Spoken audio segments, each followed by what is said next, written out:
Welcome to Generations, a program for seniors, people who know seniors, or people who someday will become seniors.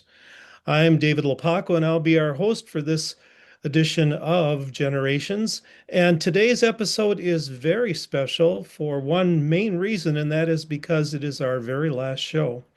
And so it's been kind of bittersweet to be looking at this final production. I looked online, many shows that we know about, MASH, Cheers, Carol Burnett Show went for 11 years.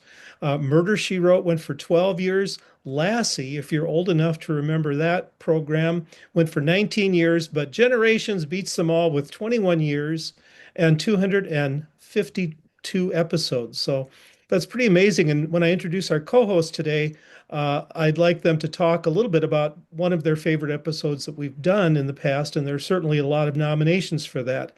And so, a little sound effect here. Welcome to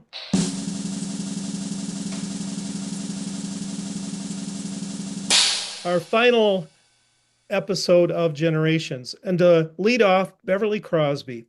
Beverly has been a host on this program, a co-host, but most importantly, she has been the producer and editor. She makes things happen in terms of getting us from raw video to actually a finished product that we can put on screen. So Beverly, why don't you tell us one of your favorite shows, episodes of Generations, and anything else you'd like to offer at this point? Okay. Well, I like the drum roll, David. That's good. Um, you know, I've been with the show for, you know, I don't even know how long, umpteen many years anyway. But what the one thing I will say is I think we've covered just about everything under the sun that you could for seniors. And that's what the show was about. It was a show that would help to inform and educate seniors, or sometimes just simply entertain them. I think a couple shows that stand out in my mind. One is the was Steve. He's the owner of Terra Garden Nursery in Lakeville, and Steve was a guest on our show. He brought some plants in, talked about how to take care of them from summer to winter, changing seasons. And then we did a second part to the show and we went on location to his nursery. We picked a day, of course, wouldn't you know, where we were out in the houses where they grow the plants, and it was hotter than humid. I mean, I got to tell you, we were trying to do this show in this very hot weather condition, but it was so interesting because we moved from one place to another. We learned so much. I learned so much about gardening. And then, and I think, oh, Nadia and David, I think you even got your hands dirty, didn't you? You got to dig in the dirt. That Yeah. was really fun. And then the other one was Quincy Oliver, who spoke about adjusting to change in our lives. We all go through change at all ages and at different times during our life. That one was, I thought, just an amazing show with incredible information about how to cope with change. Okay.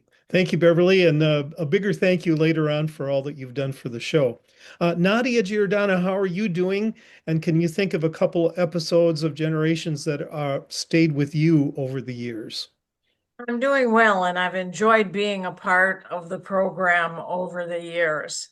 If I had to pick a program or two, I think this was a few years ago. We had a guest named Jean Ketchum, and she's from an organization called Aging But Dangerous.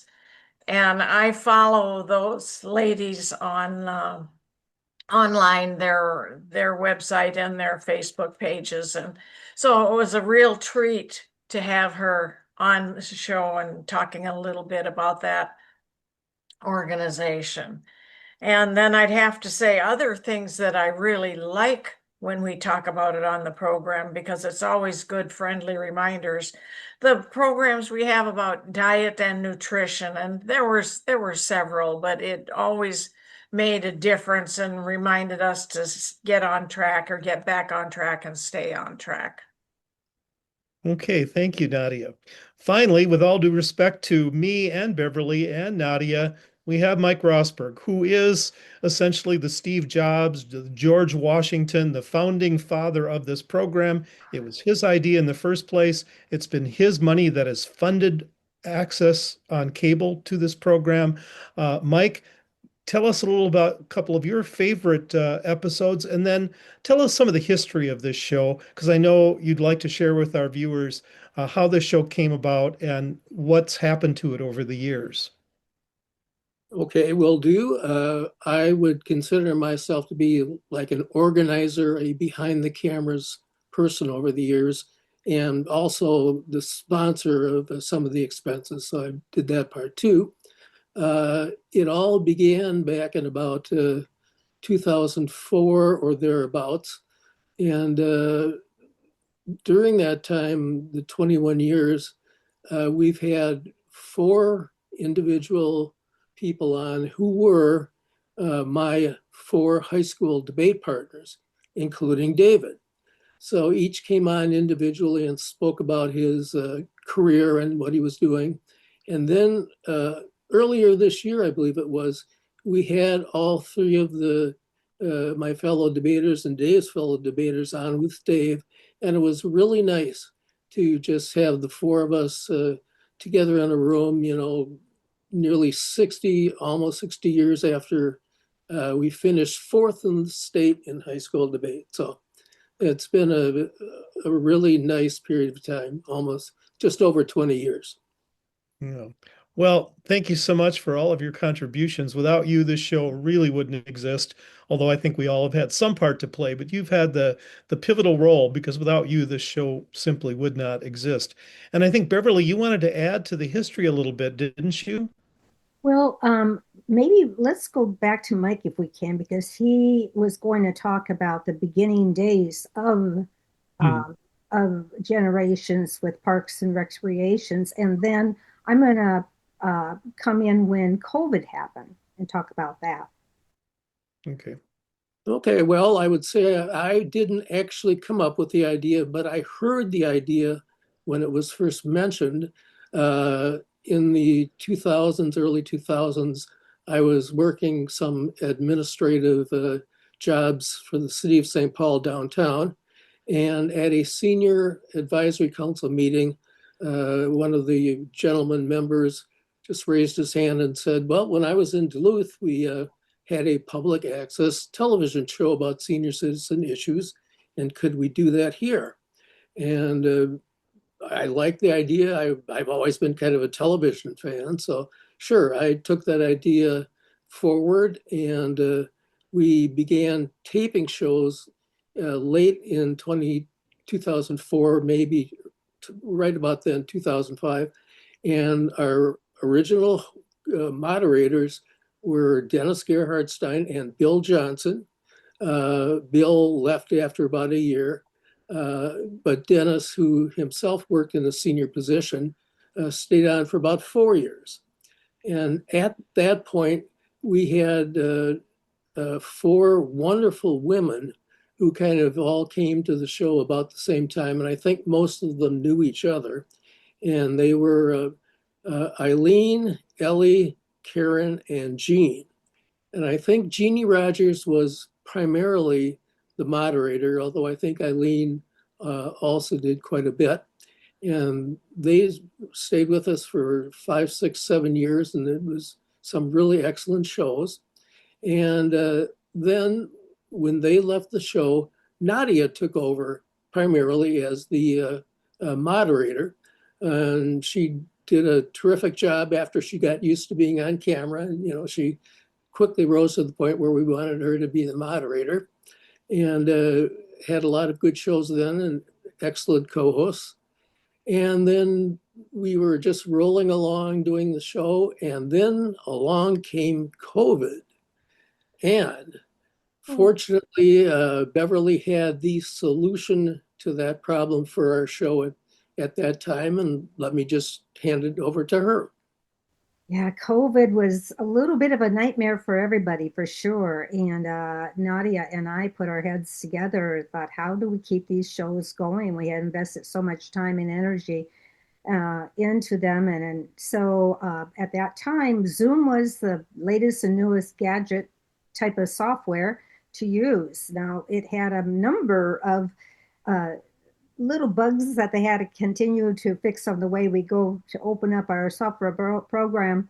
And all of a sudden it's like, oh, look, this is over here, that's over there. It doesn't work quite the same. But we made it work and it was wonderful. Thank goodness. Zoom has refined it to a science right now. It's so good. But in the early days, it was quite the thing. So people were able to stay in their homes, in their jammies if they wanted to, on the bottom anyway, and we could interview them right where they were at. We worked with the lighting in their homes and making sure they looked the best they could look. And we had a number of programs while the COVID was the strongest. Once SPNN opened back up, we were able to go back into the studio and set up a whole new background and lighting and a whole new thing and bring guests back into the studio. And then it was only just this last year that it was decided that we would use Zoom, as we were kind of winding down a little bit. So we kind of went back to that. And here we are today, all on Zoom and looking good and sharp and having fun with our last program, right? Yeah.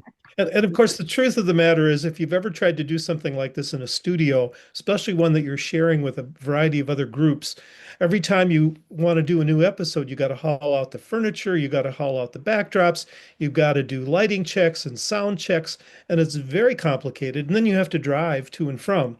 And so we just found that Zoom was equally good in terms of quality for the most part, and a way easier to make happen. So I think that's why we stuck with Zoom the last couple of years.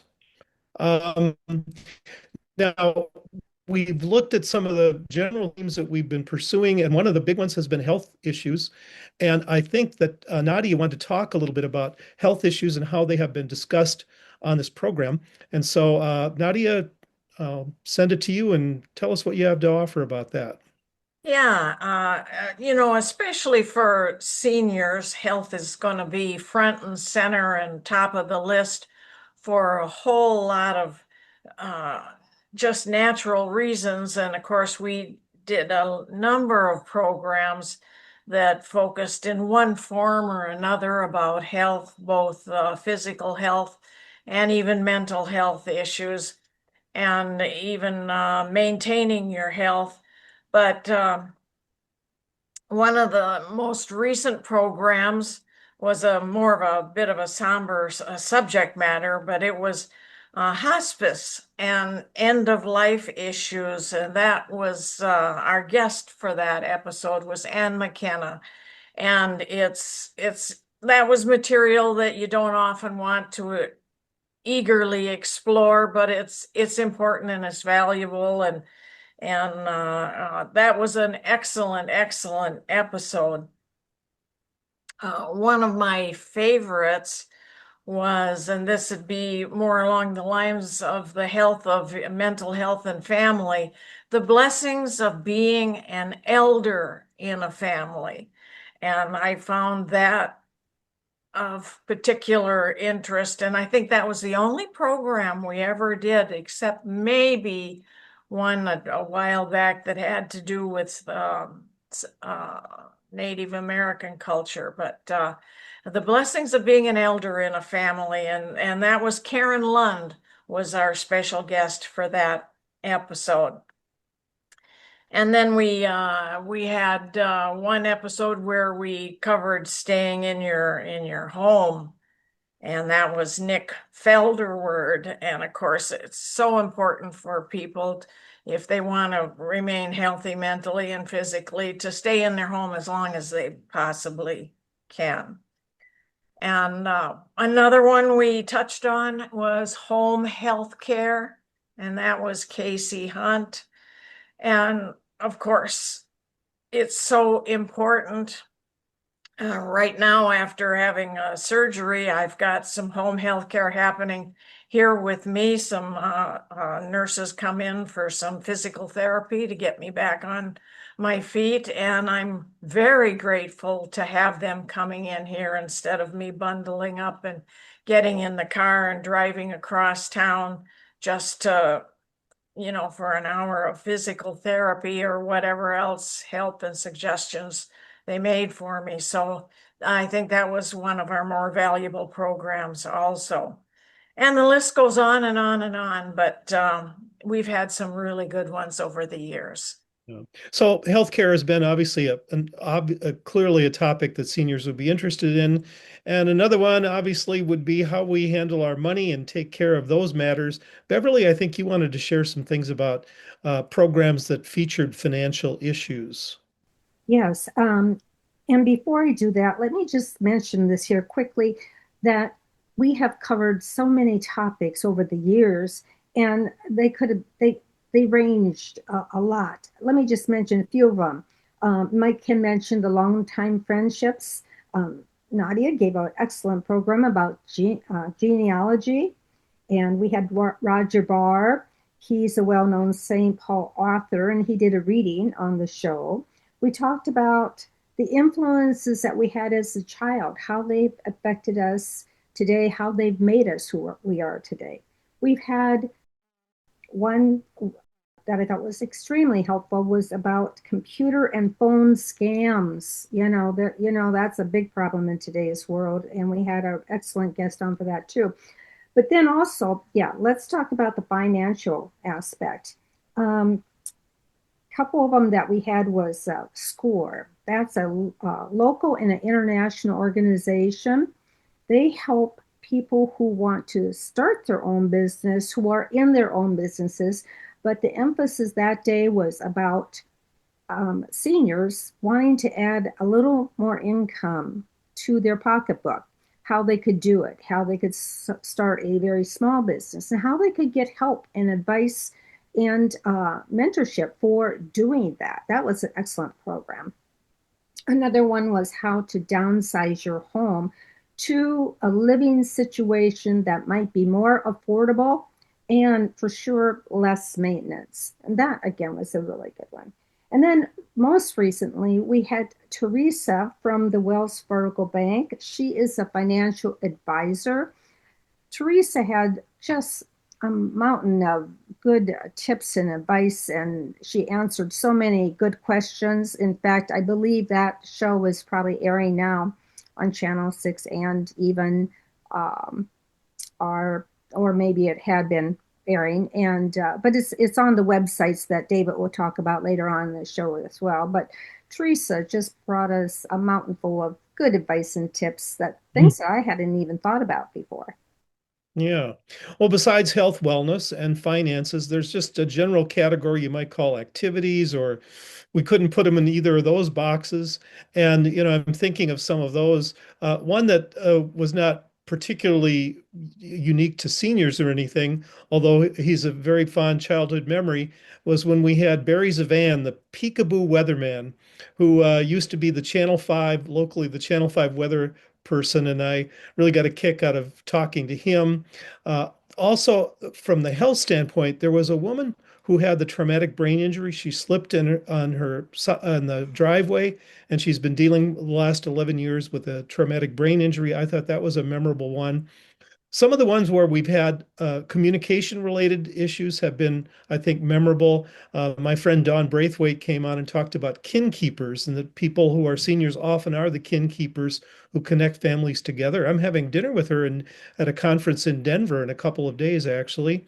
So I remember that one, but there are just so many that will stay with me. And as Beverly suggested, we have a site where all of these recorded programs exist, and you can go access them at any time. Basically, if you're on YouTube and go to Generations MN, capital MN, you will find all the old episodes, and you can watch some of those. Other things that you'd like to talk about or ask about as we head toward our final 8 minutes or so? Well, of course, when seniors get old, they have to consider retirement and then living a different kind of lifestyle when they're retired. So I think for people, they need to learn about how to plan for retirement, what they'll do in retirement, and how will they have enough money to do what they want to do. But that, of course, just brings about a lot of time to engage in a lot of hobbies. So I know we've had a number of shows about different hobbies that seniors can have. Uh, if I were to do a show, I would do it on gardening. Other people would do shows on cooking or knitting, doing things with clothing, things like that. So that's always a good topic to discuss with senior citizens. Yeah.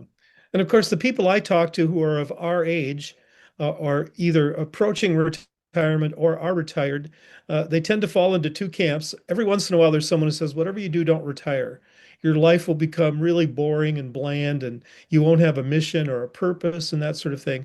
But I would say predominantly the people who I talk to of our age say, you can't retire fast enough. There's always stuff to do. It's just a matter of figuring out what it should be. And it is, I think, obviously the proper attitude to have, which is that it opens up a wealth of opportunities. And the pathway that people take, depending on a variety of things, their physical health, their income, their interests, they're all going to be quite different. And in Mike's case, I know that he's into gardening and he's got a double lot and he has a garden that he really should charge admission for people to walk through. And everyone finds their answer. And the other one for Mike was to host and produce two shows, It's a Woman's World and Generations. So we all find that path eventually, but I think you have to accept the idea that you can take charge of your life. It's very liberating in many ways, although, as we all know, there are some constraints too that we have to operate within. Nadia or Beverly, any thoughts about how you find that road to happiness in retirement years? Well, I was thinking about what you were saying, and of course, and each of us here has done this because we're sitting here in an example of it, but giving back to the community, volunteer work, and that can happen in a lot of different ways. But like this program, our time is for most of the people involved with this program are volunteers, not all, but uh, the program itself is a giving back of valuable information to the community, and there are many ways that you can give back to your community and not just feel valuable, but be very valuable to your friends and neighbors. Mhm. And Dave, if I could just ask you to speak about something. You, of course, are a speech communication professor, and one of your hobbies, quote unquote, is participating in an activity called the Great American Think Off. Would you be willing just to say a few words about that and whether you Okay, yeah. perhaps won that event? Yeah. If you really want to dig into the archives of Generations, in 2015, there was a Generations episode in which I was the guest. And it came just after the 2015 Great American Think Off, which is an event that anybody can enter. It's sort of an essay competition. They announce a question on the 1st of January, and then you have until the 1st of April to submit an essay to the Cultural Center in New York Mills, Minnesota. They've been sponsoring this event for 31 years now. And they pick what they think are the four best essays, and they invite people up to New York Mills the second Saturday in June to kind of debate one another on stage. It's a little bit more of a moderated discussion. And so I've been fortunate enough four times to be a finalist and to actually win the whole thing in 2015. And as Mike knows, because he made a really smarmy button for me that had the acronym AGT on it. Most people wouldn't know what that means, but if you win the Great American Think Off, they consider you to be America's greatest thinker, which is of course hugely amusing that anybody could even think of that title. But that particular year, the question was, does technology free us or trap us? And I made the argument that it freed us. And it's great fun to go up there, even just to observe and to be an audience member. Everyone spends the weekend up there talking about that year's question, and it really promotes civil discourse. And I'm a big fan of it. So whether I make finals or not, we always go up there, and it's a charming little thing that is done by a small town in Northwest Minnesota, the Cultural Center in New York Mills, which is an amazing organization that has stuff literally every week, whether it be a bake sale or open mic or concert or uh, uh, just all kinds of various activities, poetry readings, anything you want to do, they have something every week. So that was something that anybody can participate in. And many of the people who do participate tend to be older than 50 years old. Although for the first time a couple of years ago, there was a high school student who was a finalist, and that was a rare event. David, And Beverly, I would like to bring to the viewers' attention that David also recently published your new book, right? Oh yeah, let's call it a coming of age novel. It features a guy named Jack, although Jack is really me. I hate to admit that, but it's called He Didn't Know What He Didn't Know.